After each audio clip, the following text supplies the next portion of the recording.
টিকতে না পেরে দূরে চলে যায়।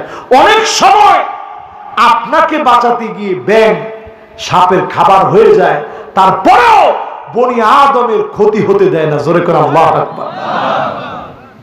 34 কোটি বছর আগে পানি থেকে, জলাশয় থেকে এই প্রাণীটি উভয়চর প্রাণী হিসেবে পৃথিবীর মধ্যে বসবাস করা শুরু করছে 34 কোটি বছর আগে। একটু ভাবতে পারেন আপনি?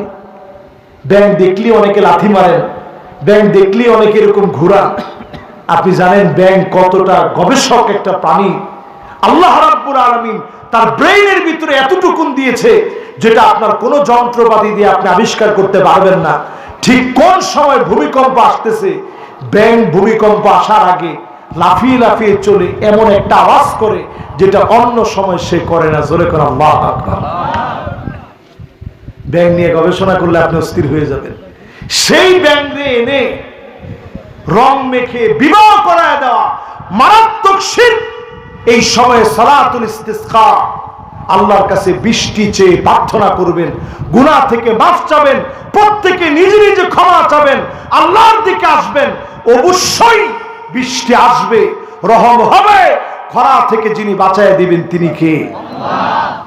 যে আয়াত থেকে আমি তাফসীর শুরু করছিলাম, واتقوا فتنة لا تصيبن الذين ظلموا منكم خاصة واعلموا أن الله شديد العقاب।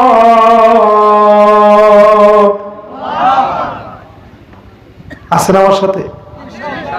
তার মানে বোঝা যায় শাস্তি আসলে আল্লাহ কাউরে ছাড় দিবে না। এরপরেও এই দেশের মানুষকে করোনার সময় শাস্তি আসছে, যিনি মাপ দিয়েছেন তিনি কে? আল্লাহ। এই যে বৃষ্টি আসতেছে, আল্লাহ আমার বৃষ্টি দিবে, এটা আল্লাহর প্রতি বিশ্বাস। খরায় আমাদেরকে মালিক মারবে না যদি খালি তওবা করেন, যিনি মাফ করে দিবেন তিনি কে? আল্লাহ।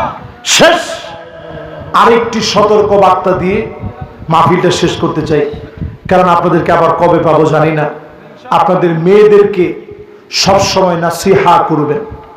মেয়ে আল্লাহর পক্ষ থেকে বড় দামি একটা সম্মানজনক উপহার।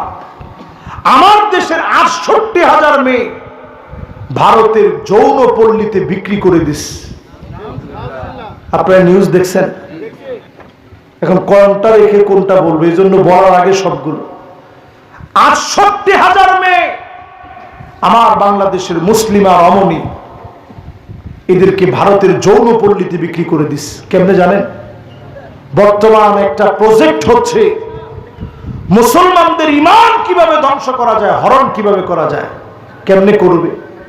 তাদের এখন মাস্টার প্ল্যান হচ্ছে মেয়েদেরকে টার্গেট করতে হবে। ইসলামের কথা বলে যে আমিও মুসলিম, ফেক আইডি খুলে এদের সঙ্গে সম্পর্কে জড়িয়ে এই মেয়েগুলোকে দিয়ে অনৈতিক কর্মকাণ্ডে তাদেরকে শামিল করে নিয়ে সেগুলোর ভিডিও ধারণ করে যৌন পল্লীতে বিক্রিতে বাধ্য করা। আমার দেশের অসংখ্য মেয়েদেরকে এইভাবে তারা অমুসলিম বানিয়ে ফেলতেছে। বড় দামি সম্পদ আমার ইসলাম, বড় দামি সম্পদ। আল্লাহ আর যদি কিছু নাও দেন, ইসলামের মতো সম্পদ দিচ্ছেন, আর কিছু লাগে না ভাই।